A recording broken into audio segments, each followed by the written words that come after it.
Hello, everyone. Thank you.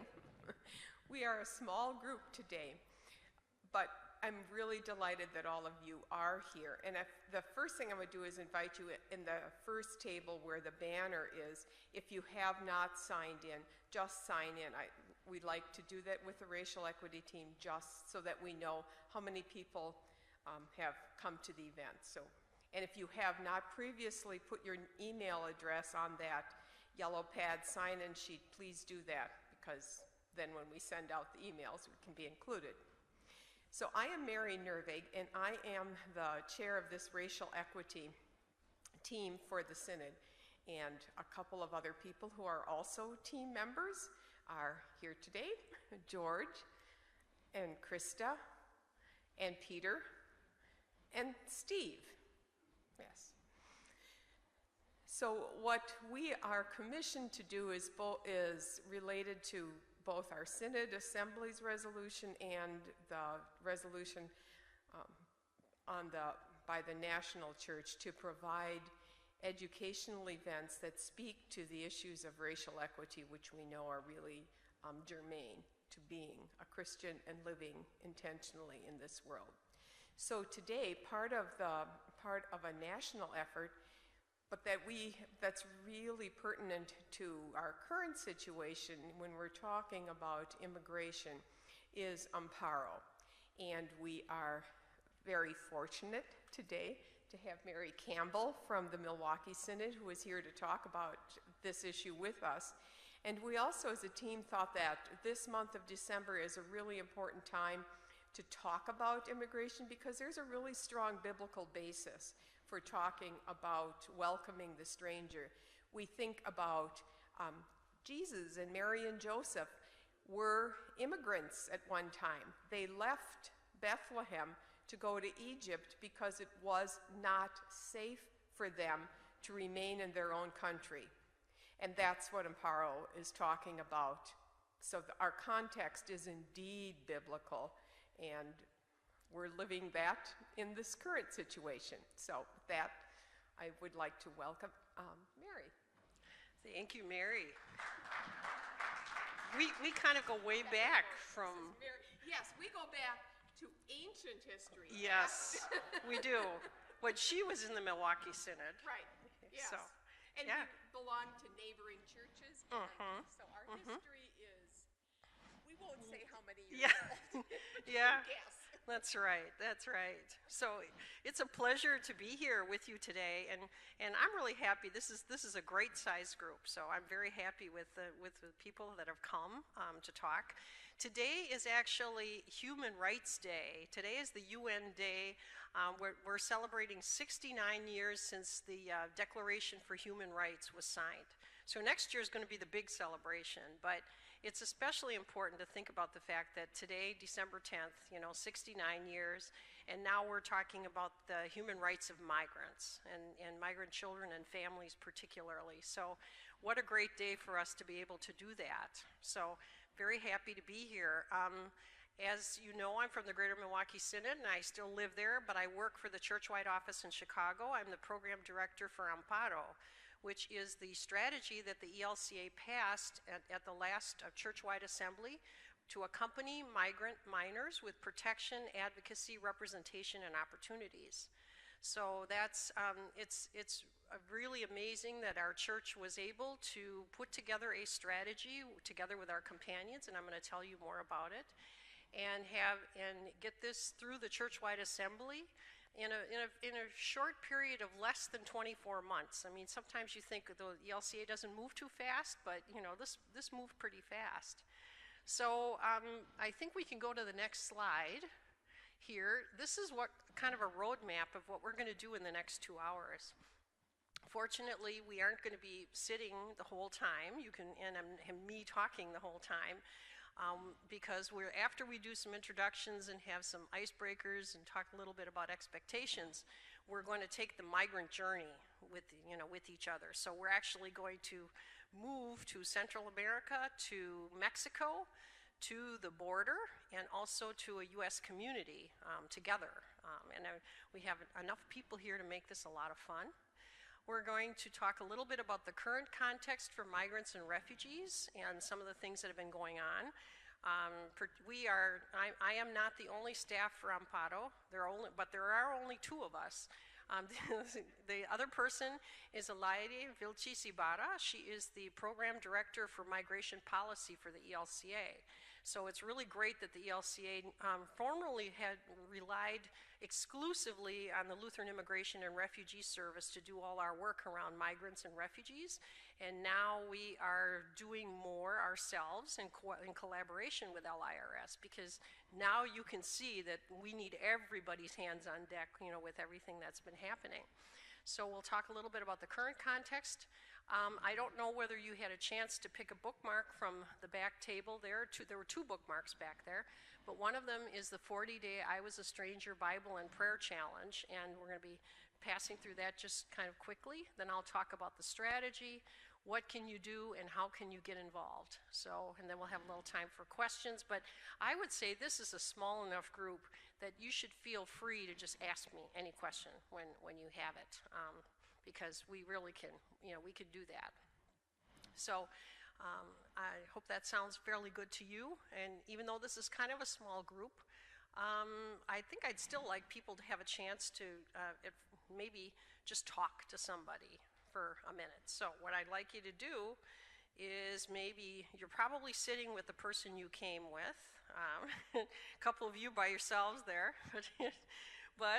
So what I'd like you to do is maybe get up and look around the room and see somebody that you maybe don't know that well, and find a partner, because we're going to do something for the next 5 minutes that will involve you with another partner. So everybody can get up, and there's plenty of space to find another place to sit down here.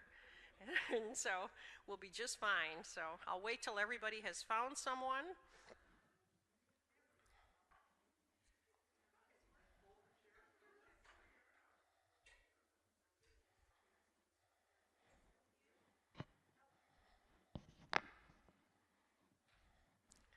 We might have an odd number, so we might end up with 3, and that's okay. Well, no, we don't, because, no, yes, we do. Yeah, we do. So we're going to have to, you can be 3. Yeah, you'll have to split it up a little bit. That'll be fine. So for this icebreaker, the one person is going to be giving the answers, and one person's going to be asking the questions. So first decide who gives the answers and who asks the questions between the two of you, and then I'll tell you how this works. Yeah. All right. Okay. So what's going to happen is, I'm going to ask you, the person who's asking the question, the only question you're going to ask is, who are you? Who are you? Who are you? And the other person has to give you a one-word answer on who they are. And they can't give you a sermon, they can't even give you a full sentence. They have to give you a one-word answer. And then after that, we're going to switch the partners. You know, we might have to figure out there how you're going to maybe do that 1 minute by 1 minute, but you know, but that's how it'll work. So in fact, maybe well, you can be nice about it, but you know, you can, you know, and I've heard people say, who are you, pass, because they need a little time to think, and then they'll say, well, who are you? And then they'll come up with an answer because they need more time. But anyway, so I will start you now. Okay, time. All right. Maybe we can go to the next slide here. So how was that for you? It's pretty tough. Was there any cheating going on? You heard somebody else's answer and you thought, that's a good one, I can say that one too. Yeah, that's right. Okay. Yeah, well, that's good. That's good.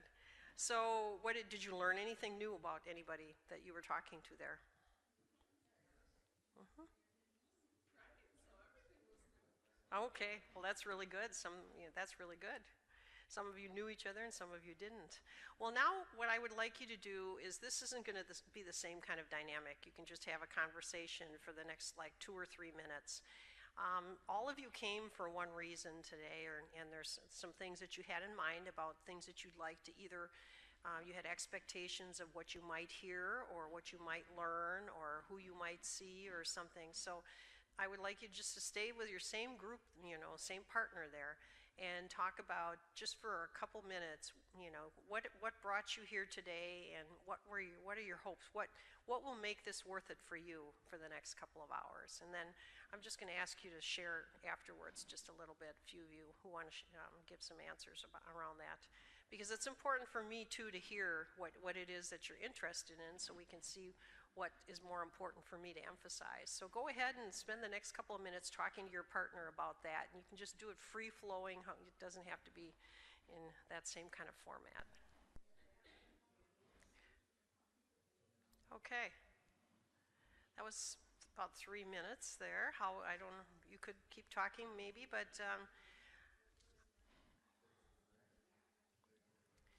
how about some expectations? Let me know what you heard or what you said, however you want to do it.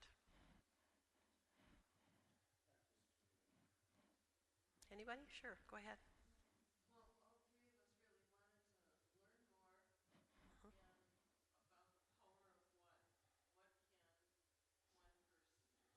Hmm. Okay. Hmm. Yep. Yep. Definitely. We're going to be covering both of those points. Anybody else? Had anything?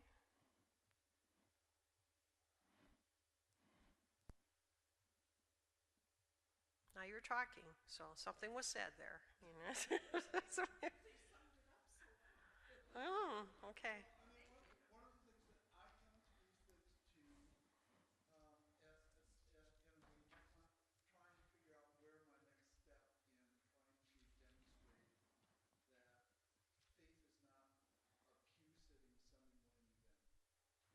Okay.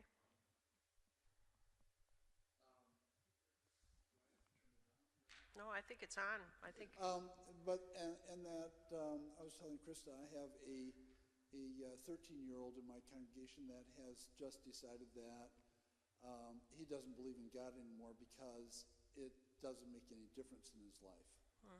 And that, if we aren't able to demonstrate in some way that faith is an everyday event, not something that only happens from 9 until 10 o'clock on Sunday morning, then I feel that I've failed him and created a closed door for him to be able to come back. So as a way to open doors for him to be able to come back, and for others to witness that faith is something that goes beyond Sunday morning. Okay, thank you. Any other responses that you'd like to throw out there? I didn't share this, but because Peter and I had a different conversation. But I work in a jail, and I see the interface between, between ICE and the criminal justice system and immigration, or maybe immigration's not the right word. Uh-huh. Anyhow, I see it through a very particular lens, and it's very upsetting. Uh-huh. But that's the only lens that I have. It's really my only interaction or engagement is with people who have been arrested and therefore are pending deportation. And I don't know. I'm curious. I want to know more about the rest of it, Uh-huh. and how we can help prevent people from getting into that situation. Okay, thank you. Well, thank you. Those are really good responses, and I think we're going to cover many of those things today. And the way we're going to start this thing out first is we're going to do a migrant journey. If you'll notice, there's a bunch of easels up in different corners of the room, and so we're going to start and we're going to do a migrant journey together. So since we're a small enough group, you can feel free to get up and move, or if you feel like you're just really more comfortable sitting, then go ahead. A few of us will move around though. So, but in order to do this and make this really interactive, I need 8 people to do some role playing here, just a little role playing. Even if it just means you read the little slip of paper. I'm going to ask you to get involved in one way or the other. So here are some of the roles that I have for you. There are some easy ones, and there are some hard ones, okay? So who would like to be a Central American mother? All right, I saw your hand. I appreciate that. How about, here's one that's not always, oh, here's a good one. Who would like to be a faith-based shelter director? Is anybody here doing any of that work? Okay, that's good. Who would like to be a Central American youth? A girl. All right, you can pass that one to her. Who would like to be a Customs and Border Patrol agent? All right, pass that back. She said she would do it. That's really great. Well, there's still a worse role. You might think that's it. you might be sorry. Okay, do we have any school teachers in the house? Oh my gosh. Yeah, okay, you can give that to her. You're a school teacher, so I think that makes more sense, because usually we have one. All right, okay, we've got 3. We still need 1 more shelter worker. I'm looking over here because you guys haven't jumped up yet. So, and now I need, okay, here we come with some of the, all right, who could be a police officer? It's still worse. There's even a worse role, so if you don't want to get stuck with the worst one, you better say something now. So who's willing to be a police officer? All right, well, okay, and here's the, okay, who wants to be a U.S. member of Congress? Oh my gosh. Okay, you were the police officer, and you can pass that one back to her right there. That is the worst one. Yeah, okay. Okay, because when we moved, I don't know if I can I move that far? What do you think? If I get my if I get the hose out so I can really get myself moving. Okay. Yeah, maybe what I can do is yeah, well, okay. So this migrant journey is something that we had the privilege of being able to do at the Women of the Triennial of the Women of the LCA. And in 2 afternoons, we had 300 women that came through this, you know, and did this. And it was really amazing. So now, of course, the youth gathering's coming up. So how do we do it with 30,000 kids, you know, over a period of 3 days? So this is, we hope it's going to be as intimate as this journey is going to be, you know, but it may or may not be. So anyway, so those of you who are at the Central American Youth and Mother, of course, you guys are up first, so make sure that you know what you got there. You know, you should just ignore me right now and just read what you got. You know, because we're gonna move through the journey. So let me just give you 30 seconds of silence. And actually, the journey starts in Central America. So those of you who feel like getting up and walking, we're going to be walking over there together. You know, and we can all. Those of you, even though you don't have a Central American character, feel free to come over there. But I've got the cord here, and we'll see how far I can go. You know, with this. So. A few more seconds to think about it, and then we're going to move right over here. I know I can make it over there.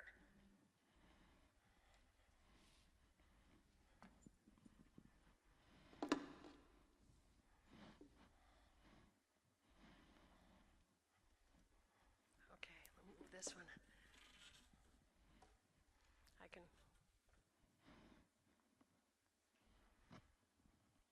Yep. And if you feel like sitting down, yeah, go ahead. That sounds fine. Okay, so here we are in Central America. The question that I always ask first is, what would make you leave your home and your family? Any of you. What would make you leave your home and family? War. War, that's, yep. Crime. Mm-hmm. A severe threat. Mm-hmm. Definitely. Yep. Any other answers from? Possibilities, okay. Definitely. So we have now arrived. We are in Guatemala, El Salvador, or Honduras, here. And first we're going to hear from our Central American mother. Where's our mother?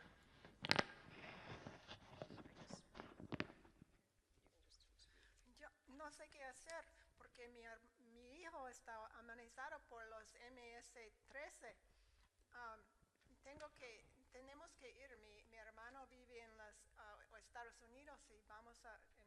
Should I speak in English? Please. You probably Por favor. I'm talking to my neighbor. I don't know what to do. My son's being threatened by the gangs. We can't make a living anymore because they're taking so much taxes from us, the gangs. And my brother in the U.S. wants us to move up there, but it's so dangerous to get up there, and I just don't know what to do. Does anybody want to, does anybody have any questions that you want to ask the Central American mother? How old is your son?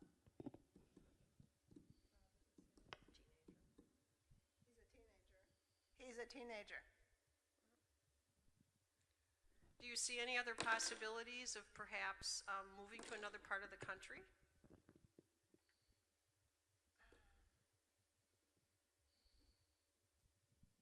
Maybe that would work, but we don't really know people in other parts of the country, and I know my brother, and he's up in the U.S. Well, and what people usually find is that gangs are able to find people in a country, particularly as small as if they're in El Salvador, the size of Massachusetts. News travels fast, especially what she said is very key. We don't know anybody in those communities, and so when a person walks into a community and they're not known, there's not protection there. Especially if there's a gang. Right. Okay.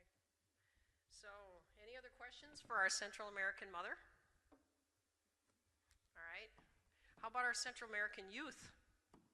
Yes, I'm a 14-year-old girl who listens to her parents mostly, but right now I'm really in a quandary.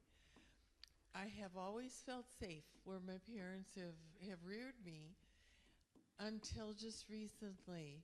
We've got gangs in our city, and there's a leader of one of the gangs saw me and wants me to be his girlfriend. And I have heard from some of my other friends that if you say no to these guys, that I could be raped, I could be murdered. So my parents now are really looking to my uncle who lives in Los Angeles. And my parents are investigating with some coyotes of how to get through the desert and how to get to Los Angeles. Any questions for our Central American youth?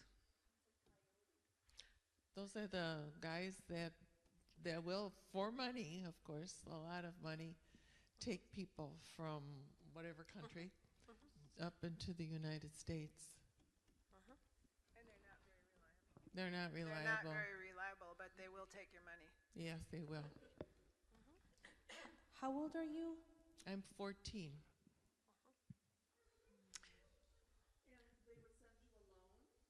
They would, well, they're looking to see if they pay enough, the coyotes will take me and keep me safe. Right, but no other family member or friends or anything? No, not at this point. They're just as scared as I am. So, do you see any options for you other than making the journey? No, And I see an option for me. Here's a mother who, yeah, I'd like to attach myself to. That's right. That's right. And have someone on my side as we travel. Yeah. Okay. So you pretty much decided you're making the journey, both of you, right? Yeah, my parents want me to go. All right. Okay. So let's go through Mexico. We're going to the back corner there. You guys can go this. I guess I got to go this way because that's the best way. You might have to go too there. We're going. Yeah, I don't know how long. How far you can go. Yeah. Well, we'll go as far as we can.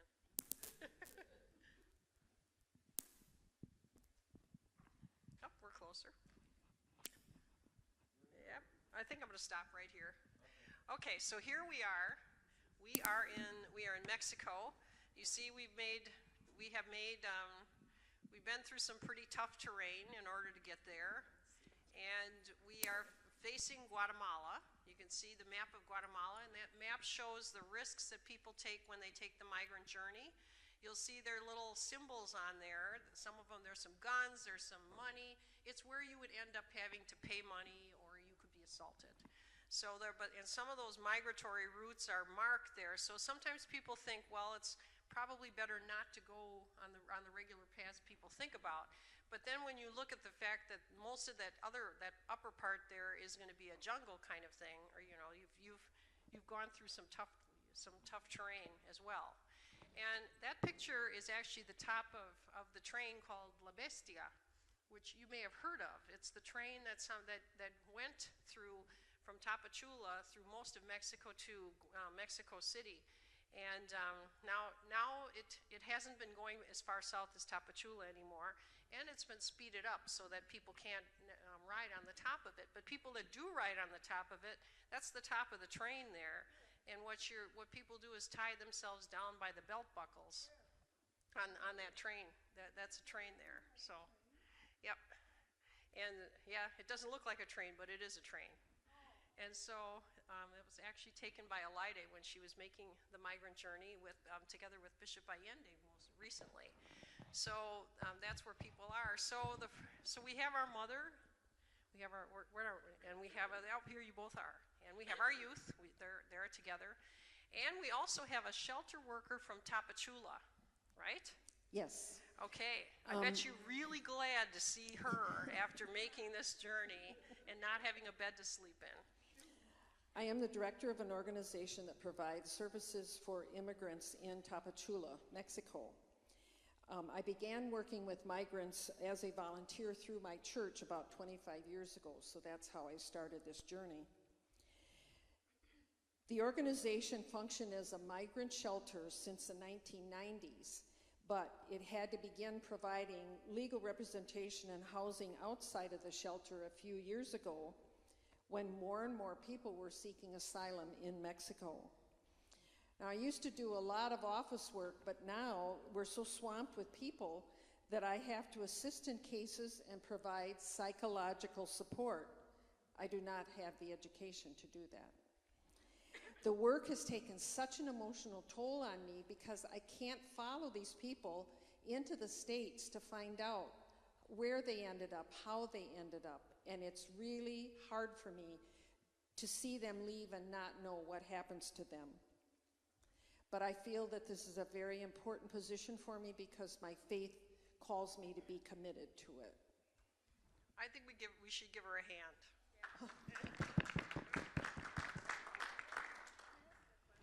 Yes, you can ask her a question. When the people come to you, do they then leave from your shelter and go across the desert with coyotes, or do you have some other way to help them go?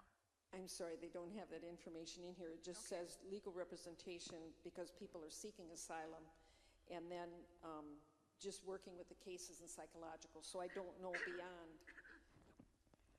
No, she doesn't have there's no other things that she can provide. She's already stretched, doing as much as she could do.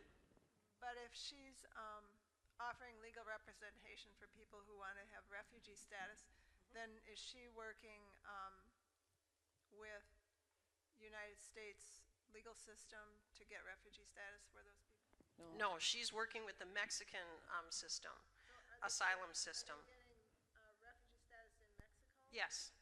Yeah, and that's a possible. There are good laws in Mexico, but it's very, very hard. In fact, the description of what she just read is a very well-known shelter that is in Tenosique, and it's called La 72. You know, it's the 72 is what it's called. And the description that she read is exactly what has happened there. So for people who want to stay in Mexico, which aren't very many because of the violence that happens there La 72 does offer them to possible asylums, you know, a lawyer to get asylum status in Mexico. But well, the other piece of this though is really difficult because she can't. To your question about the coyotes, she doesn't have any safe ways of doing that. And in fact, there are people right around the corner. I forgot your name. No. Yeah, what? Susan. There are people who saw Susan walk in. They think she's good looking, and they're waiting for her to come out around the corner because they would like to traffic her. So, yeah. But they're also looking at her too because they think she's good looking, and then they're thinking that there's some good possibilities there too, although Susan's more interesting to them because she's younger, but still.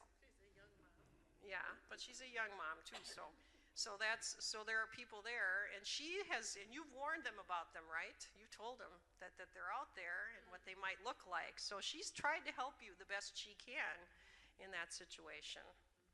And but they got a couple of days to rest, and then they have to move on because she's got more people waiting to come in as much as they can. And in fact, they have the capacity for about 200 people. But I've been told that they will take as many as they can, and people will be sleeping on the floor. There just aren't any more beds, for them to be. So it's a tough situation. But of course, the two of them don't want to be there that long because they really want to get to the United States. That's their ultimate goal. So who's my cop? I think you're right there. Aha! He's right there. All right, here we go. He's ready. So yeah, I'm a police officer in our little town here, and what we've been seeing over the last number of years is more and more people coming through our town.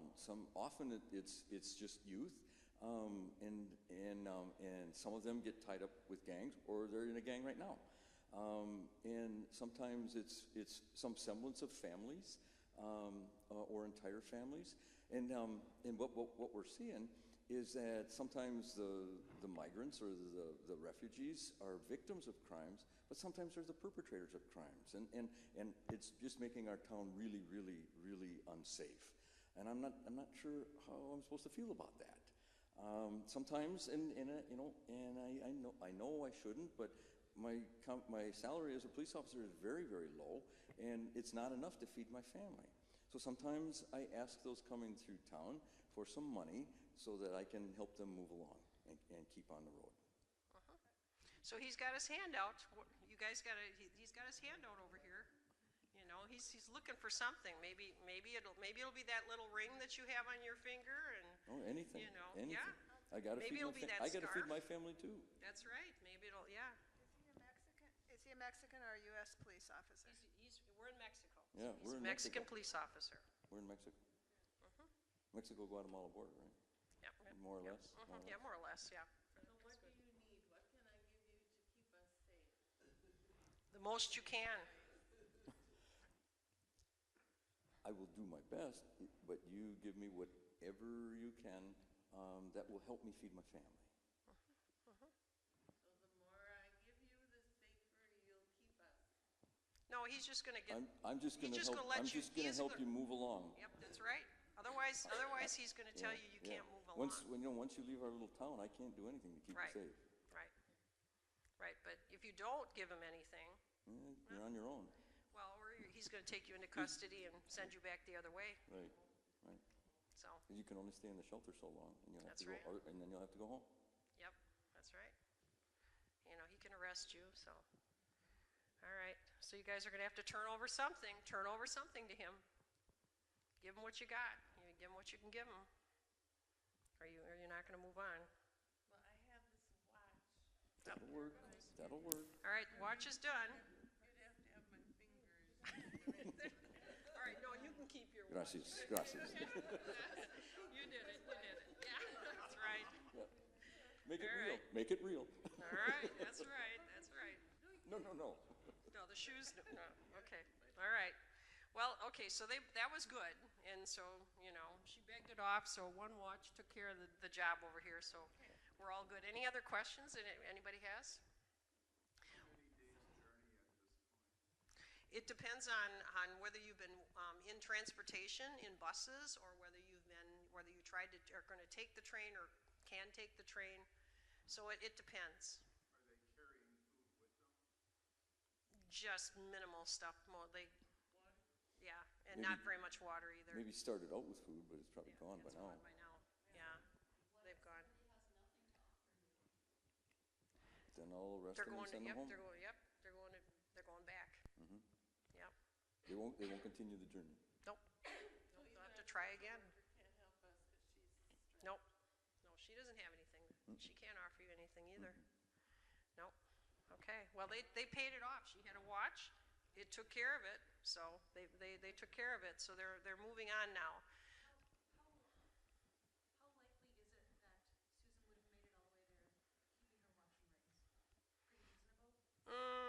Pretty reasonable? Not so reasonable. No, not so reasonable. Not if it was visible. If it was visible, because actually, almost the border industry is an industry now with everybody looking. I mean, now you saw the cop taking advantage. Fortunately, she's not going to take advantage, but there's all kinds of gangs and other people that are looking to take advantage of them too. So that's where it's not that likely. Better than to have Yeah. Right. Yeah, you It wouldn't be have showing, so it would have been hidden, so. Would there be any kind of knowledge of how many people are stopped? Because this is all underground. So Right. when it's all underground. So when it's all underground, we really don't know what the numbers are of people that make it close to the border and then get stopped by people along the way. Is that a safe assumption? Yes, we don't know, because we only know, there are some Mexican statistics on people that that go into the system, and the shelters, of course, are going to have statistics on how many people they've served, but that doesn't, many people don't end up in a shelter, even so. And the statistics we have in the United States are those that are registered to have crossed our border, which is where we're going now. So So we have. are there statistics about how many people seek asylum in Mexico? Yes, there are Okay. statistics about that, and it's a growing number. I mean, it's been an exploding number. It's not just in the United States, but in Central America, in Nicaragua, and in Costa Rica. 1,000% more people are asking for asylum in other places. I mean, it's not just the United States that people are wanting to get into. In this case, that's what they're doing, but not for everybody. I'm curious, are those numbers of people seeking asylum in the other countries higher since January? Yes, I mean, now there's a whole big movement for Canada. There are people crossing into Canada, so that's happening for sure. So now we're moving on to the border. We're going over there to the border. I think I'll stay in my lane over here, and but we have a couple people moving. So here we are. We are at the border. You can see the crosses that register names of some of the people who have died in the journey, and where crosses have been placed. And you can see one of them almost says no identificado, which means not identified, and there's quite a few people there too. So the first thing that we have here is our Customs and Border Patrol agent. So here she is, and she's going to take a look at our family and our woman, our youth here. So, I'm a Mexican American, but I was born and raised in the United States. My parents immigrated here, but they immigrated here long before any of us, before my siblings and I were born. And I am proud to be a police officer, but I'm pretty frustrated with the hiring practices in our city. I wanted to be a police officer, but the hiring practices prevented that from becoming a reality for me. So I decided that to be a Border Patrol agent would be the next best thing.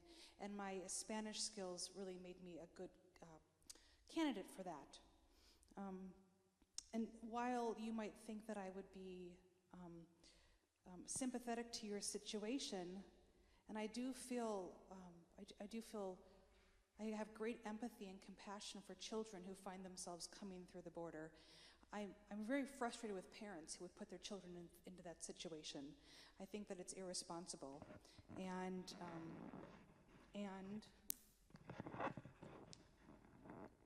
I have no problem sending parents back and telling them that they need to pursue this through legal means, just as my parents did.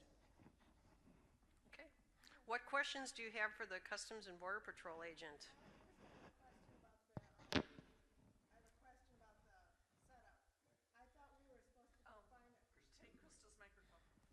I thought we were going to find a coyote, not a border patrol agent. Well, you've made it you've been very, very blessed and lucky. You're all the way up to the U.S. border already. But You've are we made it. on the U.S. side of the border or on the Mexican side? You're at the border.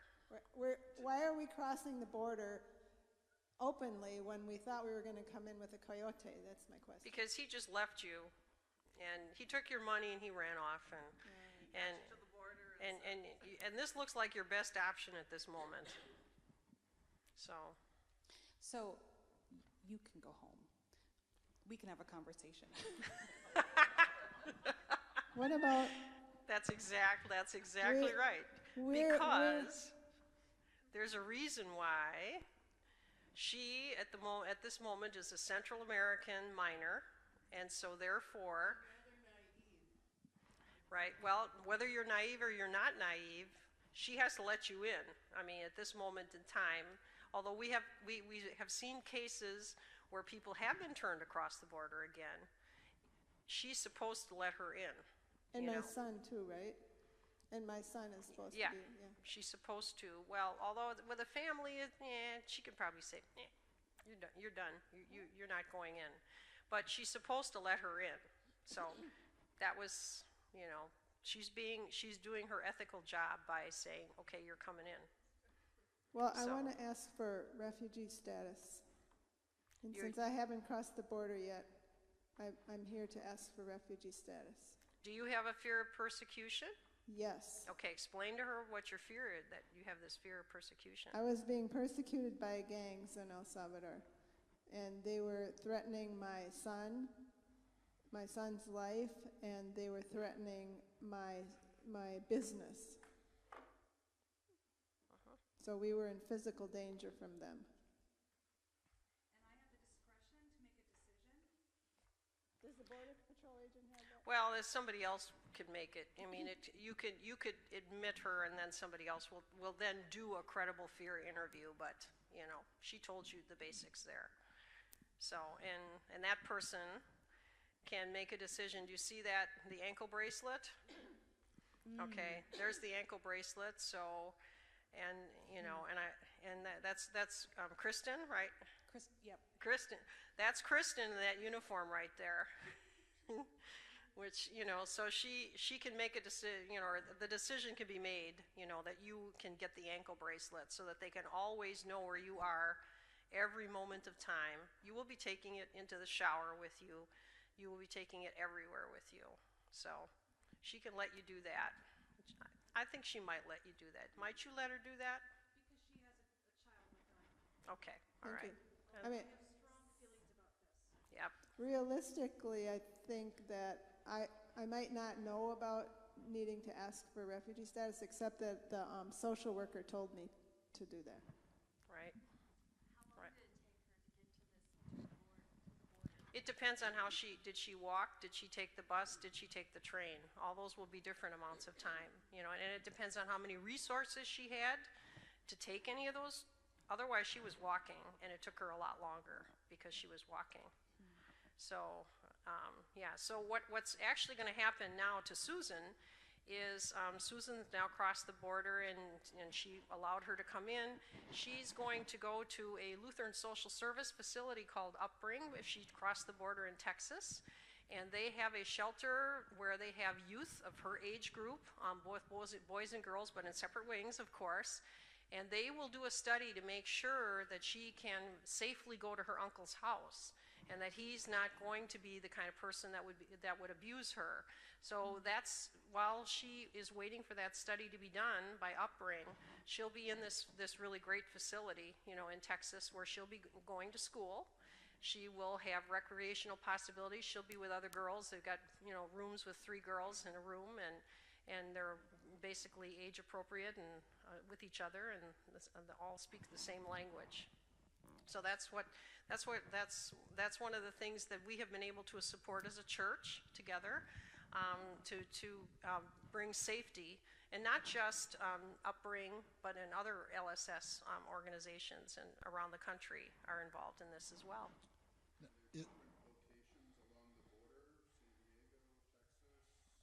There are different locations where LSS is involved in different ways. In fact, Lutheran Social Services New York is providing has a lawyer that represents unaccompanied children like Susan, who are looking for asylum in the United States. So that's... Is her uncle legal? He may not be, but the question is, and that's not going to be when they look at they do the study, that is not going to exclude him from becoming her guardian if he's a good person and the housing is appropriate for her. So she'll be there. But, and I forgot your name.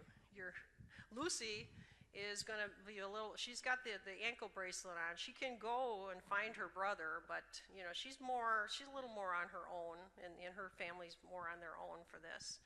Provided, you know, first you had Kristen giving her the opportunity to come in, but then she had to go through another interview to show that she really did have a credible fear, a reasonable fear of persecution before she actually got to stay. So, so just because she said yes doesn't mean it's yes for good.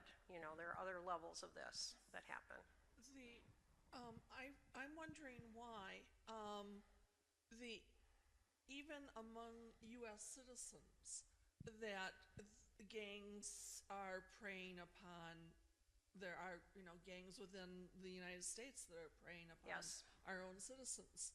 Well, and why for these people from other countries, I understand that they're fearing for their lives, but I mean, it's not like it's their government that's doing it to them.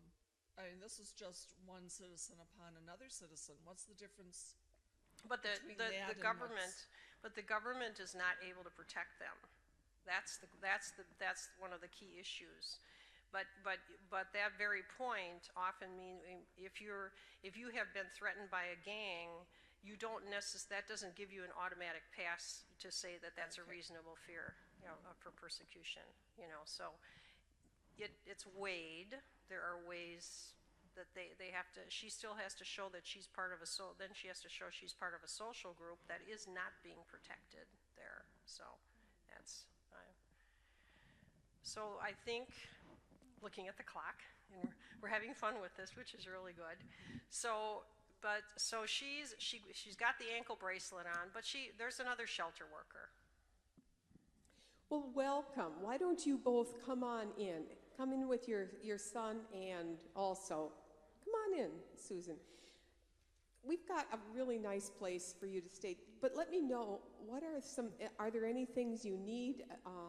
I don't know what your health is, or food, or water. What are we do have a place, I think, for you, Susan, to stay here. I'm not sure if we'll have a place for you, but we certainly would like to offer what you might be in need of.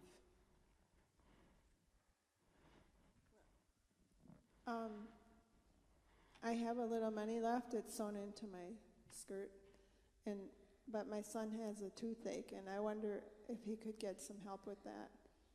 And we really do need some help with food and a place to sleep. Okay, our resources are limited, but yes, we can help with that. We have some connections with some dentists and doctors who can provide that service for you. And yes, we have some food. In fact, here I can just go to the storeroom and I can give you a little bit of food. Any other questions for our shelter worker? I think we're supposed to go to my brother's house. I think we're supposed to keep our ankle bracelets on and go there. Can you help us understand when we're supposed to go to a court? That's really tricky because nobody knows where you're going to end up. So when you cross the border, they may have asked you where you were going, and then they said that they would took the address that you gave them, but they're planning to send court papers there, so she can't help you with that. I mean, she can translate whatever papers you have. That's one thing she can do for you so you understand them, because of course they're not in Spanish, they're in English. But she can't tell you any more than that. She could call, but it's too soon because there won't be a court date yet. So I was just wondering if we could be in contact with her for later so she could help us find out about that. She probably is pretty busy there. You're going to need to look in your own community for wherever you end up for services. All right. So that's what you'll have to do. So now you are making it to the community, and even Susan's out, so you've made it up here. So this picture shows Lucy. There's Lucy. She's still got that ankle bracelet on. She's sitting on her uncle's, her brother's porch, you know, and there she is, there are the kids. And she's tried to go to court and get the judge to let her take the ankle bracelet off, and the judge said no, he didn't have the authority to do that, so she still got it on. So we have our school teacher here. Hi, welcome. Oh, hi there.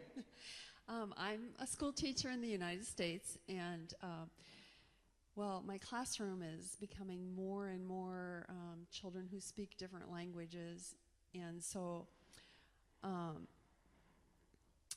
sometimes kids have to miss school. I think maybe they have to miss school because they're going to immigration court, and I'm not sure how to teach these students or how to keep them engaged in the classroom since I'm only speaking English. In addition, at parent conference time, the parents aren't showing up, and I suspect it's because they don't even know that it's parent conference time, because any emails and things that I'm sending home are not, clear to them. However, I have to say, in this day and age, as a teacher, there's a lot of wonderful technology that translates everything. And so in this day and age, these parents would have things translated into their language for them. If they had the technology, yeah. If they had the technology, right. Yeah. And, and parent-teacher conferences would also, the school district would provide a translator so that I could communicate with the families and be translated, although children pick up the language so quickly that oftentimes the child comes to the conference and is the one to translate for their parents, which is delightful. It's wonderful. But it's also tough too, because it's not really a private conference then either with your... No, as a teacher, I always feel like it's good the kids know what's going on anyway. Okay. They should be in the loop. Okay. But actually, I taught a year in Corona, California, which is kind of just a little bit east of San Diego. And I would say it was a Catholic school that they had an elementary school and they wanted to start a kindergarten down there. So I went down there to do that. And I was so nervous going down there. And like, I don't know how to speak Spanish. I'm from Seattle, Washington, And so when I got there, instantly, I was going to start a kindergarten in a Catholic school. I made a connection with the public school kindergarten teacher. And in that school, I went and spent a day with her. In that school, this was in, let's see, what was the year? It was in the 70s. In that school, they had 2 teachers in the kindergarten classroom, and one spoke Spanish and one spoke English, so that all the lessons were being spoken both languages. And so I was all nervous, like, okay, it's just me in the classroom, and 90% of the children in my classroom spoke Spanish.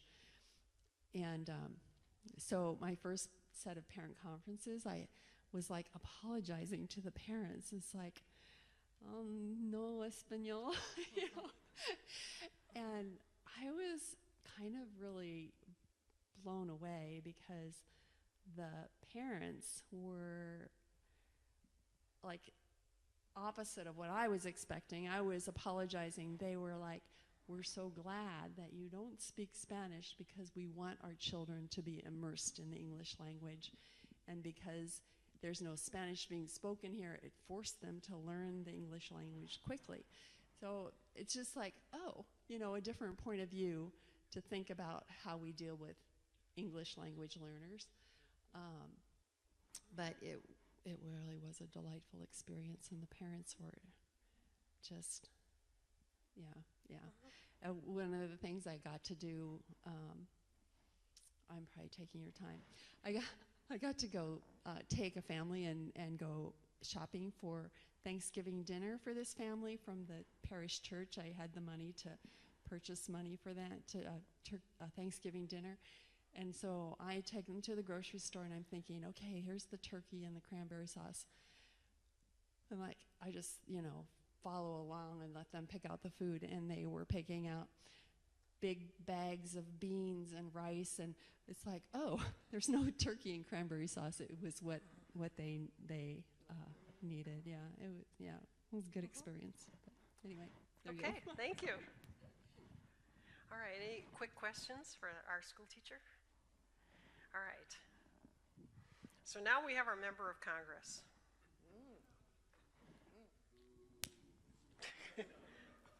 Now remember, some of you voted for me. I wouldn't count on it. Well, it was a landslide. Most votes ever in our district. Yes. So, but last year, I was introduced and voted for a bill to expand the detention of families who have come from Central America. And it really wasn't something that I had wanted to do, but there were so many people here in this district that were just so concerned about the numbers of immigrants who have moved in, and that there are single moms with kids, so that they're not able to be working, and so they're seen as being extra burdens on the tax system, and minors who aren't accompanied, so that there's nobody there to provide for them. And just there's lots of people out there who are really concerned that their taxes are just being used up for people who were not born in this country. And in trying to keep peace among my constituents, that was why I had introduced this bill. But it is really heartbreaking, because I have gone down to the shelters and I have met some of these people, and it's very heartbreaking to hear their stories. But we have a limited number of resources, even in this very wealthy country of ours, and we have to decide where we're going to be using them. So we really need these people to be asking for their asylum before they get here, so that we can process them. And and I know that there are those who say, really, can it be that bad? I mean, look at how horrible it is in our inner cities, and some of the problems in our rural areas. I mean, can things really be that much worse down in Central America than they are here? So, I mean, I took a vacation down in Guatemala last year. The food was great, swimming in the ocean, and you know, you're hiking in the mountains. It's gorgeous. I don't understand what the problem is. Thank you, Ron Johnson. That's exactly what he said. Only he was talking about Honduras, you know. She went to Guatemala. Although I did have some, you know, and they have those new chances to go out and visit the Mayan ruins now in Guatemala. You can learn so much history when you're there. All right. So. Well, I'm gonna have to cut you off. You're too good. So, what do you want to say? What do you want to say to your congressperson here?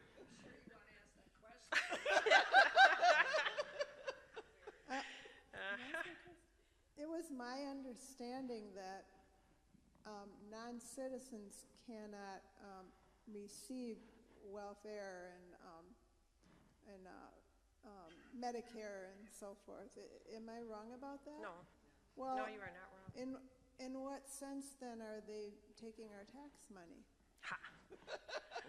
I would say they are taking our tax money. Next question. You got her. I would say they're probably taking our tax money by being arrested and held in these private prisons where we have to pay for that private prison, and they are not able to go out and work and pay. And if they do work, coming for me. Yes, I'm sorry. I need to go now. Well, she's done. She's done. So, all right. Well, thank you so much to all of our actors and actresses here. Let's give them a round of applause. All right. So let's move. Oh, we never moved to the migrant. I never said next and next. So I think we got to move up 2 here. Past that one. So what was the most surprising thing to you about this? Was there anything surprising? I mean, this is a pretty sophisticated group. Yeah. I was surprised that the Border Patrol agent allowed us to apply for refugee status because I didn't think they were likely to do that. She didn't let you apply for refugee status, but she did let you in so that you could have your fear, you could show a credible fear of persecution through the asylum system. So yeah, and so I would say that now we have lots of stories of people being turned back from the border, but up until the end of January, people who came to the border and families and kids and turned themselves in at the border basically were being allowed to enter the United States at that point in time. They were, of course, given papers to be processed for removal from the United States, but at least they were coming in. And now we see way more stories of people just being turned back, you know, and there's stories about that. So anything else surprising for anybody else? All right, okay, yeah.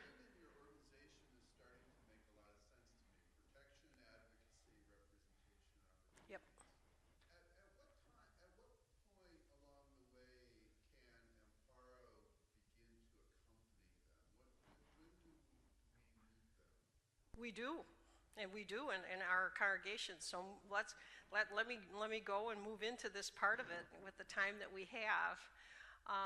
So I'm going to ask Brian to quickly run up and give me the next slide here so we can move on and so you can hear what the strategy is about. So let's move to the next slide. It's kind of got stuck there, huh? I wonder what happened. It just froze itself a little bit. Sure. I didn't realize that people wore GPS monitors on or ankle bracelets, and I know that that's a very significant problem for people who, in our criminal justice system. Because if the ankle bracelets aren't working, they can be picked up and arrested for that.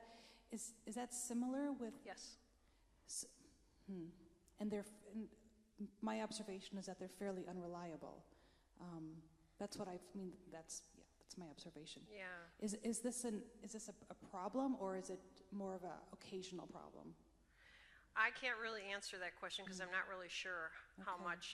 All I have seen in my experience has just been people trying to get rid of them, you know, because of the discomfort of wearing them all the time, and what kind of clothes you can wear, you know, and the whole thing. And then if something would happen and it would quit, like you're talking about, what that means in terms of being in peril and people actually being swept up then and put into custody. So it's a significant problem, you know, for adults that end up in that situation. So let me just quickly do this is some of the policy changes that we have seen in the last year. You know, first of all, the targeting of sponsors of unaccompanied children for deportation. In fact, we've had a call out to our network of people to gather those cases, because actually the National Immigrant Justice Center just filed suit about this happening. And we have a congregation that was called, a welcoming congregation that was called by some parents of a child when they were asked to go to an ICE interview to talk about the coyote who had brought their child up. They did not trust that was what this was all about, so they called their welcoming congregation. And their welcoming congregation had an immigration lawyer too who went to this hearing. And they pretty much said that if they hadn't, everyone agreed after that hearing, after that interview was over, that if the welcoming congregation and the lawyer hadn't showed up with them, they would never have been released again. They would have been taken into custody, and then the child would have been placed in the foster care system. So it's really happening. So so you heard our Congresswoman talking about a program for people applying to legally come to the United States either through asylum. That program was ended too, so that there was a little program that was allowing children to either apply for refugee status or to be if they were in danger, to be placed with their parents in the United States. So there was the end. Those two programs both ended. The vulnerable Central American children to legally come to the U.S. and the Central American refugee program were both ended. There's also this possible end of the temporary protected status for Honduran and Salvadorans that they've had ever since Hurricane Mitch and ever since the earthquake in El Salvador. So we're talking about 87,000 Hondurans in the United States who have lived here for 20 years who might lose their legal status. What recently happened is it almost happened. In fact, Alaide was very sure it was going to happen, but the pressure about the Hondurans was so intense in Washington that the administration actually didn't declare on it. They said they weren't ready to declare, which meant that they got an extension of 6 months. So they're coming up in 6 months. The Salvadorans, there are 200,000 of them. Actually, I think it's 197,000 exactly. But there's a possibility they will lose temporary protected status in March. So these are people that have lived here for a very long time.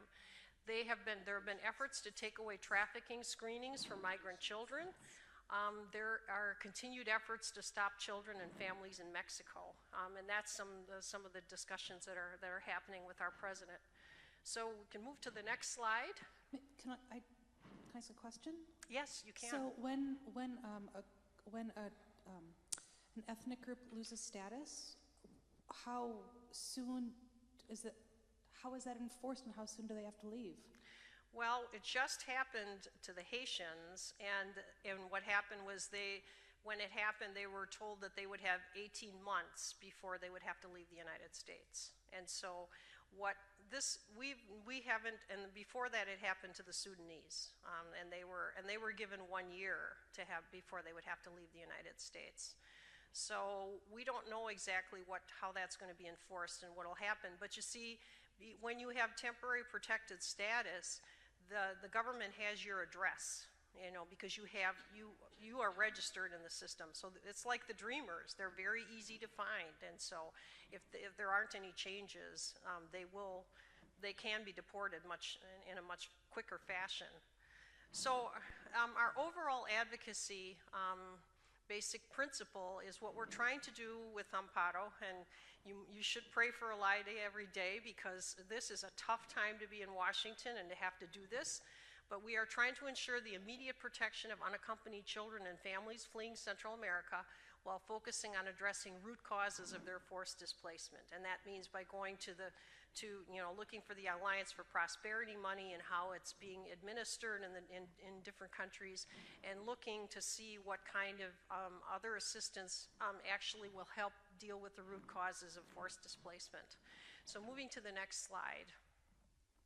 So basically how our church has been present recently is strengthening efforts to plan and share information with Lutheran Immigration and Refugee Service.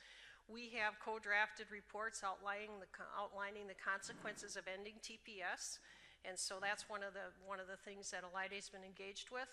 We've also continued our coordination with Central American churches and partners, and in fact last May we had an incredible advocacy event in which we, together with our partners in Central America, developed a common advocacy agenda.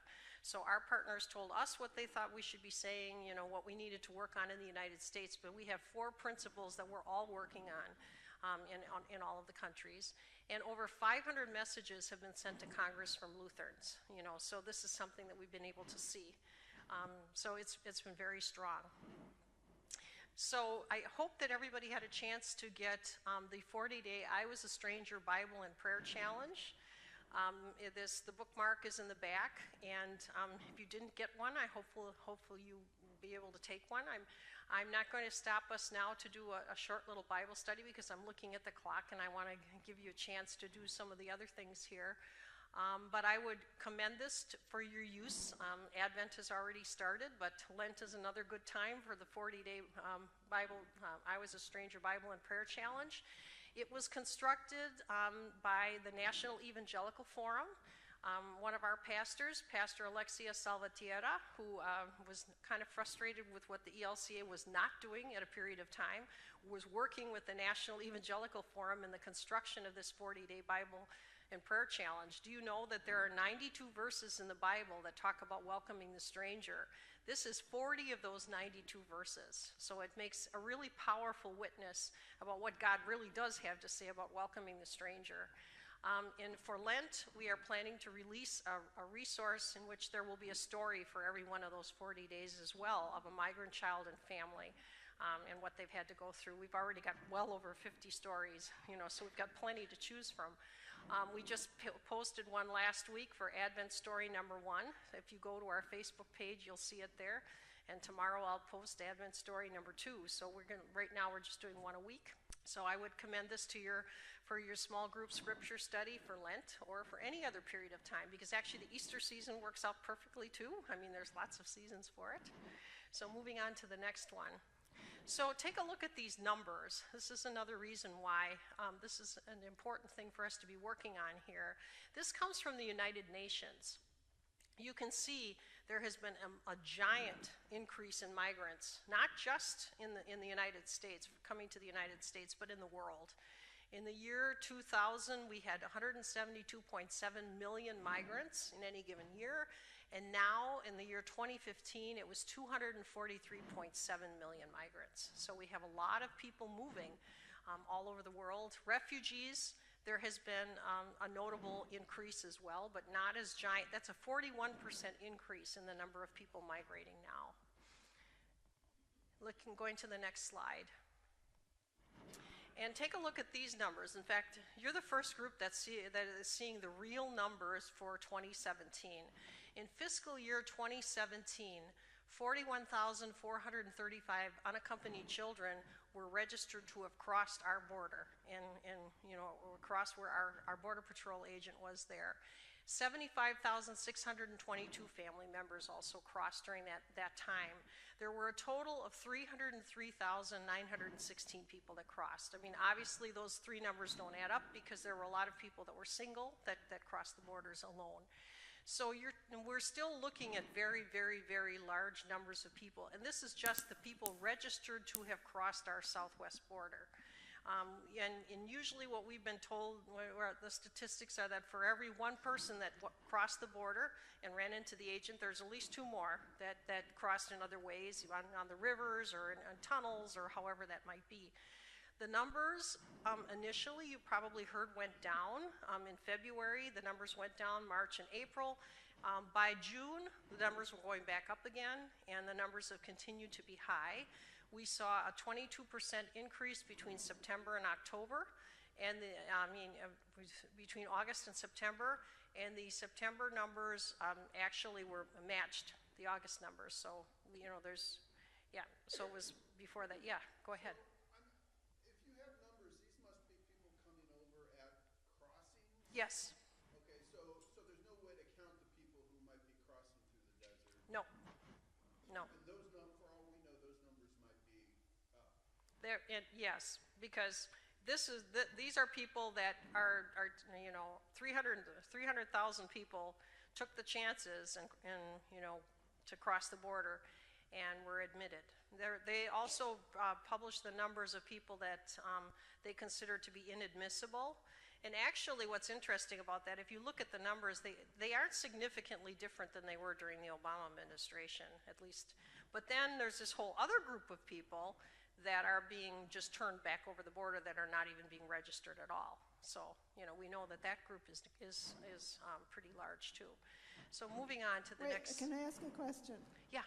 Family members, what does that mean? Who are the family members of? That means when they family members, that's an adult like you, Lucy, and your children coming, either one child or maybe two or five, however many children you have. You mean that's the people who are coming with their families? Yes. Okay. An adult and children.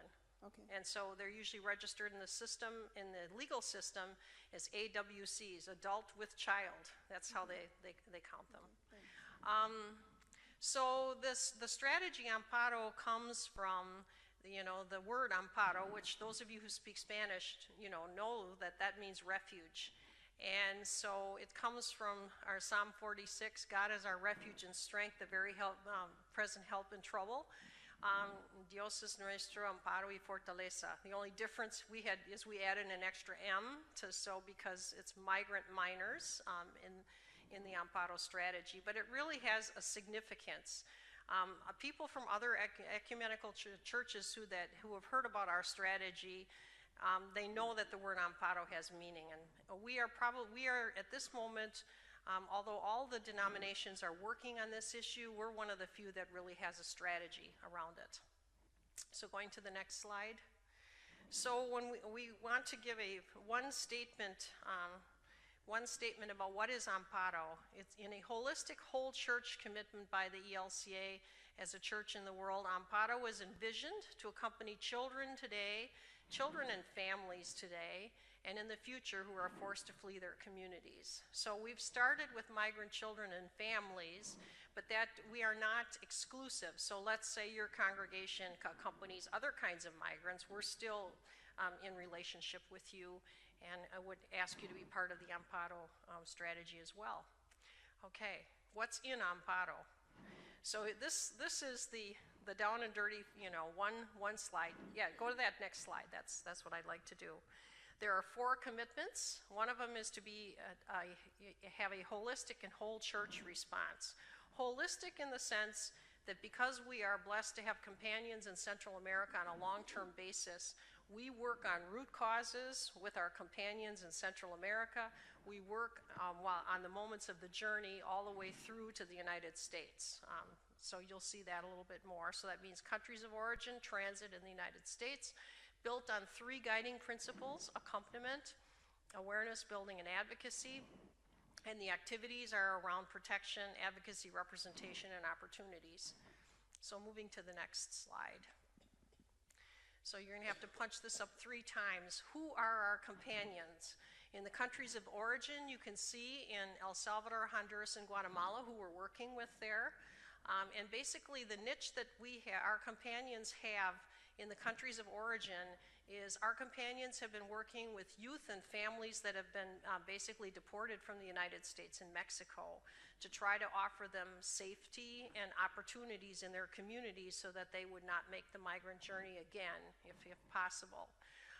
In transit, we work with the Iglesia Luterana Mexicana and Amextra to some extent, although we don't have any current projects funded in either one of those two. And then in the United States, we work with the Lutheran Immigration and Refugee Service, Lutheran Services of America, Church World Service, and we work with our synods and our congregations and all of our independent Lutheran organizations as well. Going to the next slide. So I just want to take a couple minutes so that you understand that with the budget that AMMPARO has, 63 cents out of every dollar goes internationally. And it's to go to support the work that our companions are doing in the region. Here you see Pedro, who's in the blue shirt. This is a community right outside of San Pedro Sula. He and his brother made the migrant journey to the United States. His brother got in, and he did not. And so he was deported back to Honduras. When he got back to Honduras, he and his mother moved to a different community where they felt safe. And through the work that we have with the Mennonite Social Action Commission, they were able to start a small bakery. And I've tasted it. The bakery is delicious. So he's been very successful. What's interesting about this work is they predicted when they started this project that maybe only 50% of the youth and families would make a decision not to migrate again. And they have found that almost 80% have decided not to migrate again. So it's been extremely effective in offering people alternatives so that they can feel safe.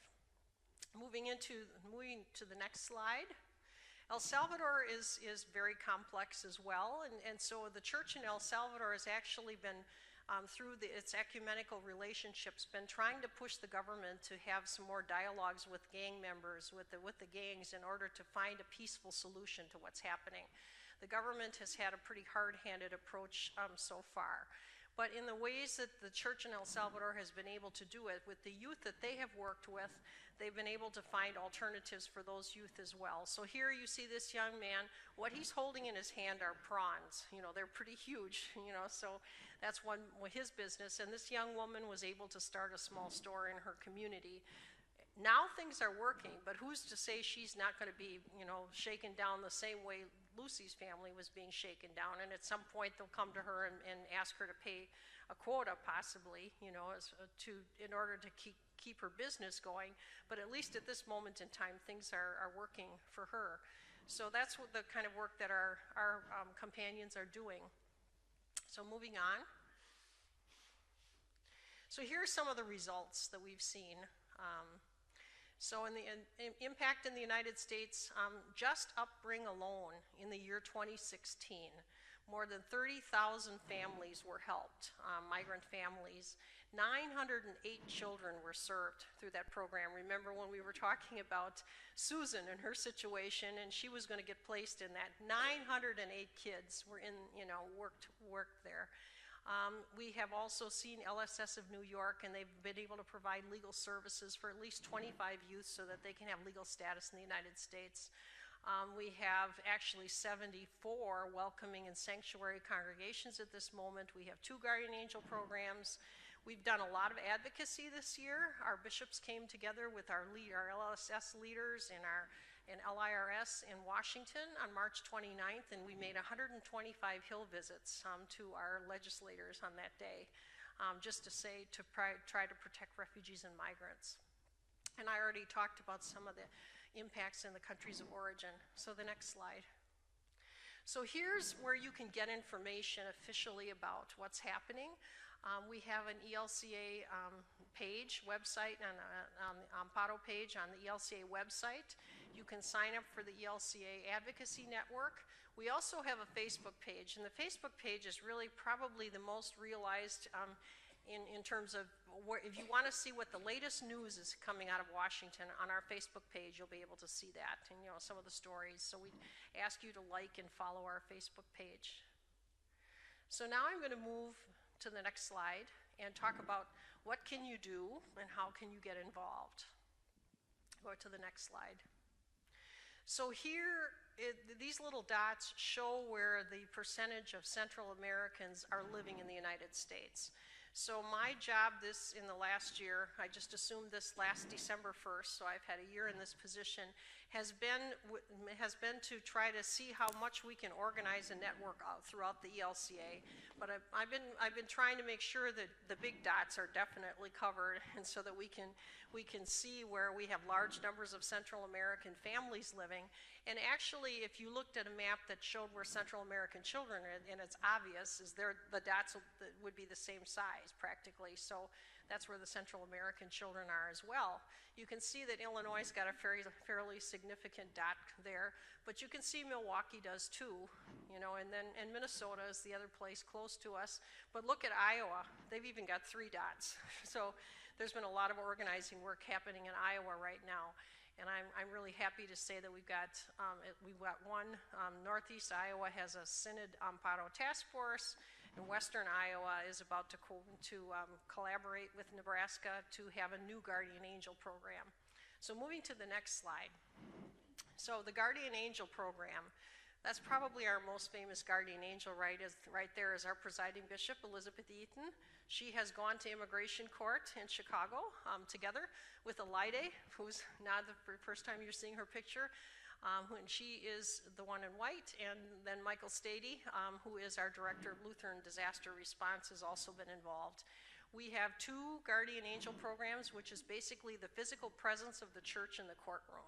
So in those 2 places, we have people going to court to accompany migrant children and families, and just to be present, because the mere presence of church people in the courtroom can change the outcomes of cases, because then they know people are watching.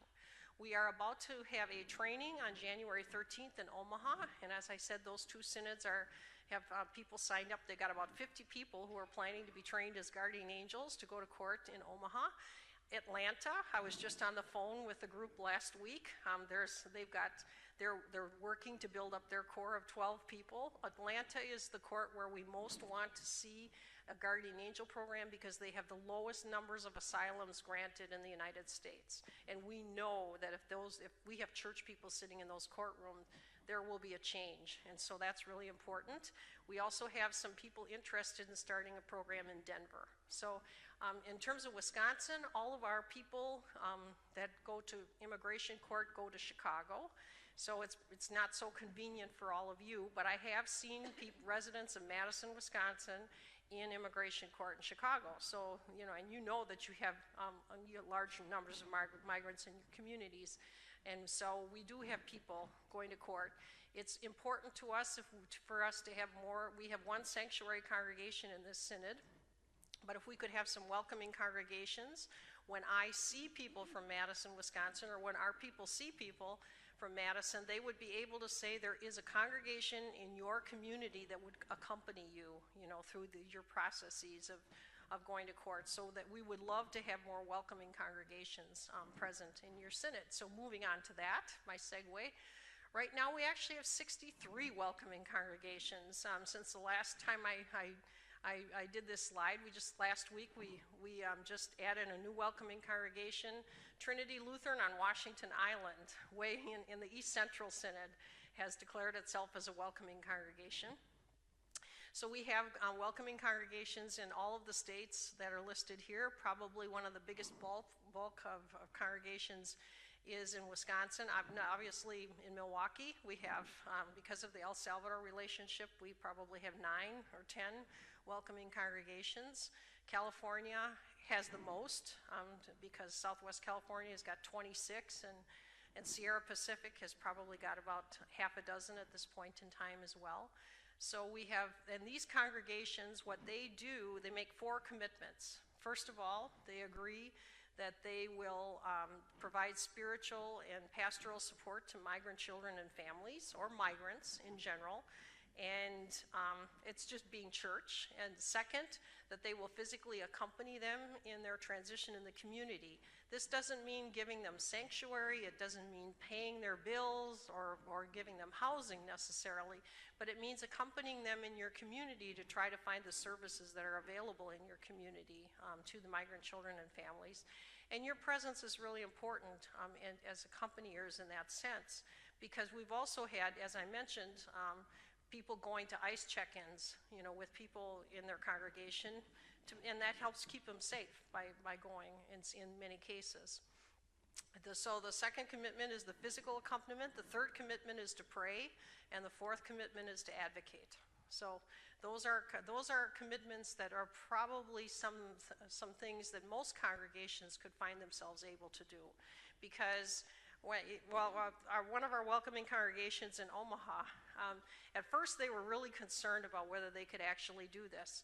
And then their pastor said to them, well, do we ever ask anybody at the door what their legal status is when they come to worship? And they were like, no. He said, are we planning to start? And they were like, no. And so it's like, well, then that's probably a given that, we do welcome, we can welcome, and we will welcome. And so they were able to put that whole thing to rest in that particular congregation.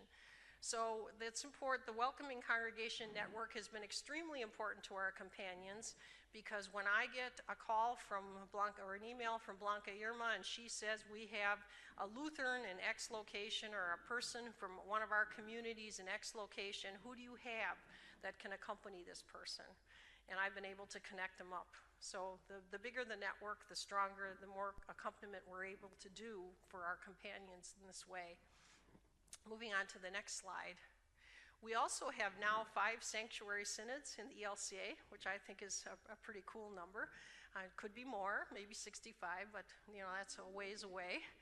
But sanctuary synods are, Oregon, of course, was the first one. They did it before. In this last round of synod assemblies, we had added Southwest California, Sierra Pacific, New England, and New York. Metropolitan New York made a declaration through their synod council to become a sanctuary synod. They didn't take it through their assembly. And we have sanctuary congregations all over the country, including one in Madison, Wisconsin. And that's Pastor Nick Uphal's congregation as well. And there's another congregation that is thinking about it, thinking about engaging with AMMPARO as well. But I hope all of you will consider taking this back. There's the little format in the back, the little resource about what is a welcoming congregation with a commitment form, and we hope to see many more congregations. Okay, moving on to the next slide. So now looking at this map actually shows you the numbers of immigration court cases that are pending, in any jurisdiction, and you can see that. It's pretty obvious New York and Texas and California are going to be the leaders in that area, but you can see that Illinois, which is where our cases go to court, is pretty significant, and that's in terms of where are people living. The Chicago Immigration Court handles cases from Wisconsin, Illinois, and Indiana. And I can tell you that Indiana is also a little bit darker, because probably almost half the people I see end up being from Indiana. So we're still trying to work with that synod to get a little more action in terms of welcoming congregations as well. This shows this piece, because the next piece is something, next slide. We now have a ELCA pro bono lawyers network that's connected with AMMPARO. It's a very small group of lawyers at this moment in time, 2 of whom are actually immigration lawyers. That's their principal practice. And other people are like me who are, I did do some immigration practice when I was practicing law, but it was not my principal thing. But now I've got my law license back, and I'm doing some pro bono representation, and so are the other lawyers in a lot of different ways. One is to do Know Your Rights seminars, another is to do volunteer legal services, and a third is helping to prepare people for credible fear interviews in Dilley, which is the facility where migrant families are held.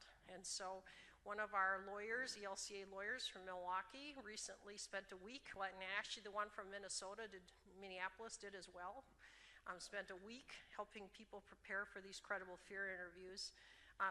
That's the second line after our Custom and Border Patrol agents. And so we're talking about in 2018, there are 4 lawyers who have stepped forward and said they will go to Dilley, Texas and volunteer a week of their time. So you'll probably be hearing about that when that happens, to help people with their credible fear interviews.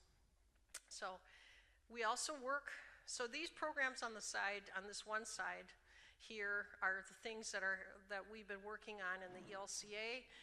But we also collaborate, of course, with Lutheran Immigration and Refugee Service, and they have 16 detention visitation programs all over the country. And so I've got a list of those, and if your congregation was interested in getting involved in that, you can. They also have a program of welcoming congregations called Circles of Welcome, which adds a longer period of support for refugees in refugee resettlement. As you know, that there's probably, the federal government only gives 90 days for a family. And so the Circles of Welcome help to extend that, because often 90 days is not enough for people to get on their feet. We also have, in collaboration with LIRS, foster care for minors. There are currently 40 kids that are stuck in the system. Susan was lucky. She was going to get placed. She was going to her uncle's place. But there are 40 kids who can't go to their uncle's place, and they're waiting for places to go. Unfortunately, or whatever, we don't have any in Wisconsin or Illinois. Otherwise, I could be talking to you about whether you knew of places for long and short-term foster care. But we have a definite need in Washington State, in Michigan, in New England, and Texas, of course. That's where most of those 40 kids are. So if we could find homes for them, then they would be able to move forward with their lives. What question? What does advocacy mean? What does it mean? It means that we have the Advocacy Network. We have our policy person who often calls people to make either visits to their congresspeople, or to make phone calls to their congresspeople, or send letters on given issues. So that's what it is. So and LIRS is engaged with that, and we are as well. Refugee and Migrant Sunday is something we also work on together. And one thing that you might have seen, there were a few of the flyers in the back. Actually, UN Migrant Day is going to be December 18th. And so there has been a call within the AMMPARO community to see what we could do. The Milwaukee Synod welcoming congregations have stepped up to the plate on this one. So, and you're not that far away if you want to participate. On December 18th, there will be several events. Bishop Paul Erickson has agreed to be the leader of the group that will go to the ICE office to actually not demand, but to talk about compassion for families and not separating families. There will be a visit there. And then we have, there's copies of the card in the back, and you can get copies as well. We will then go to Ron Johnson's office to advocate for an extension of TPS and a number of other things that are listed there. There will be a posada, which is going to happen at Ascension Lutheran Church starting at 6 p.m., in which we are going to walk the neighborhood. It's co-sponsored by Voces de la Frontera and others to ask for safety, or to talk about the safety of migrants in our community. The posada will be followed by a potluck. So you're encouraged to be involved in that. But even if you don't feel that it's too far away, if you take a copy of that card, we're asking the congregations are being requested that on Sunday morning that maybe you could distribute this, especially in honor of UN Migrant Day, and that these cards can then go to Washington, D.C. to be presented to our congresspeople that way. Elides hoping to do that as people from around the country are going to do this.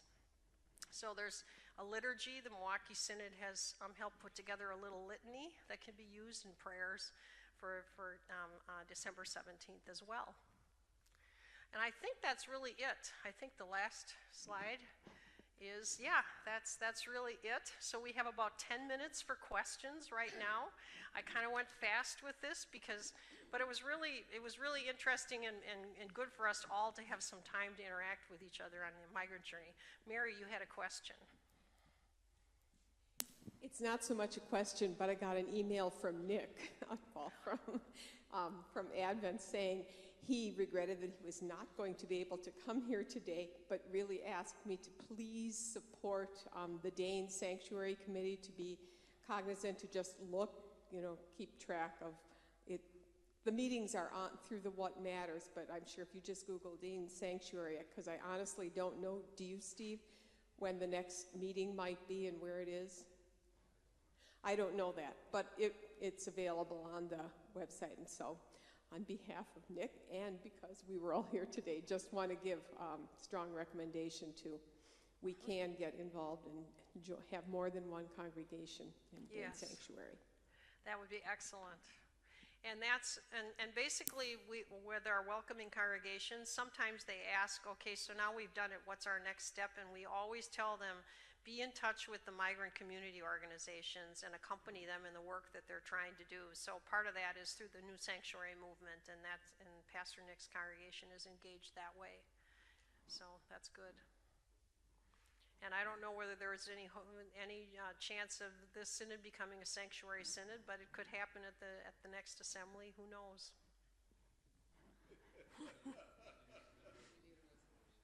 Recently, there was the church council declined to declare the ELCA a sanctuary denomination, but in part that's because we really need to be. At this moment in time, that might not have been the best thing for us to do.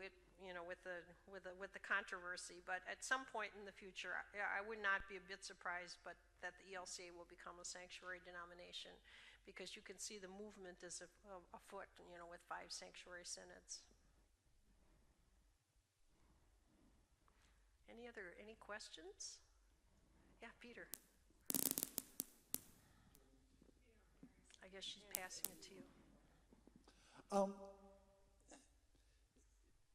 There's been so much talk about building walls and strengthening the border, and then with the hurricanes that we've had, we know that in the past, at least 30 to 50% of that restoration work is done by illegal.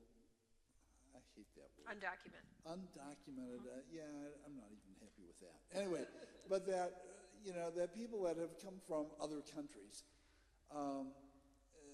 Through irregular channels.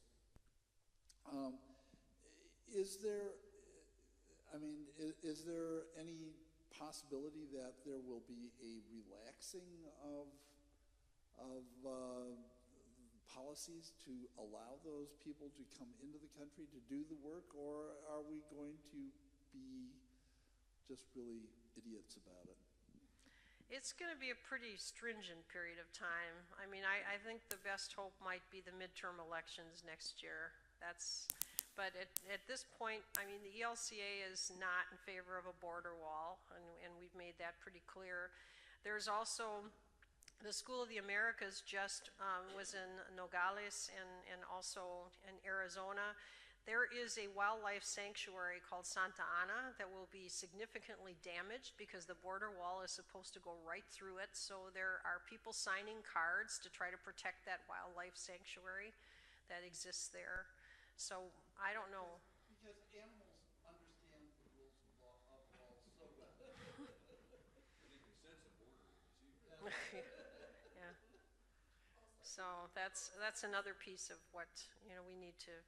We're working on. There's no end to the number of advocacy issues around this issue. And there's also the hope that the Dreamers will be protected, by any budget bill that goes through. I mean, I know the Democrats are still hoping that that's going to be able to come through, and there are Republicans that are in favor of seeing some results for Dreamers as well. So, but we don't know. Sort of a question for both you and for Mary Nervig. Do we have our bibliography handouts with us tonight? Yes. And have we asked Mary if she has any suggestions for our bibliography handout? We have not asked. As I say, our household has not either, so. We will. And I have a hunch Mary might email me bibliographies that we can add to the one we have. And the bibliography is on the back table. That's great. And eventually, when we get it together, we will have a bibliography link on the Synod website. There's always more. There are more materials coming out all the time. Did you have a good trip, Mary Nervig?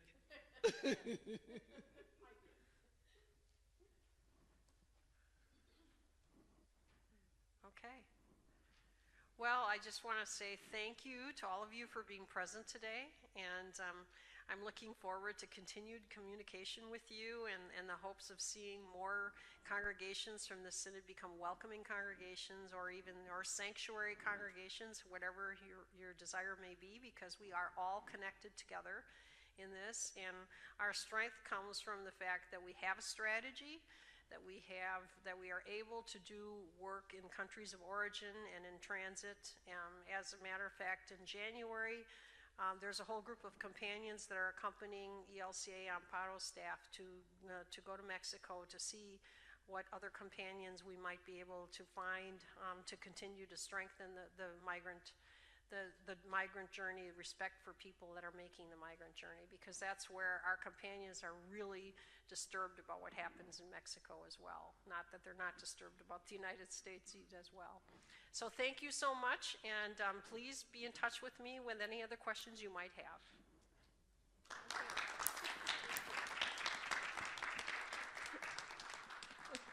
And we really want to thank you, Mary, for coming here. I think this was, though we are a small group, you know, I do believe it's always a mustard seed, and I really I really appreciate that you're coming. I know you're connected with the National Church, but coming from the Milwaukee Synod, because we're close, and there are so many things that we really do need to do together, because we really are church together.